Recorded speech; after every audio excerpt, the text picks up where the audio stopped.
সামান্য হলেও স্বস্তি মধ্যবিত্তের। একই দিনে লিটার পিছু 85 পয়সা কমল পেট্রোলের দাম। অন্যদিকে সিলিন্ডার পিছু 3 টাকা সস্তা হলো ভর্তুকিবিহীন রান্নার গ্যাস। রাষ্ট্রায়ত্ত তেল সংস্থাগুলির তরফে জানানো হয়েছে, আন্তর্জাতিক বাজারে অপরিশোধিত তেলের দাম কমেছে, সেই কারণে পেট্রোলের দাম কমানোর সিদ্ধান্ত। দেশের 4 মেট্রো শহরে কোথায় পেট্রোলের দাম কত এক নজরে দেখে নেওয়া যাক। কলকাতায় লিটার পিছু পেট্রোলের দাম ছিল 75 টাকা 79 পয়সা, তা কমে হলো 74 টাকা 72 পয়সা।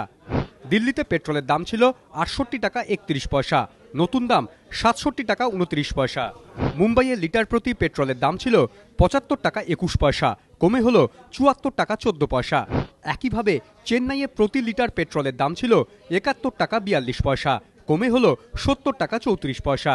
এদিকে পেট্রোলের পাশাপাশি দাম কমল ভর্তুকিবিহীন রান্নার গ্যাসেরও। সিলিন্ডার পিছু ভর্তুকিবিহীন রান্নার গ্যাসের দাম 3 টাকা করে কমলো। ফলে এবার থেকে 901 টাকা 50 পয়সাতে মিলবে ভর্তুকিবিহীন রান্নার গ্যাসের সিলিন্ডার। এবিপি আনন্দ।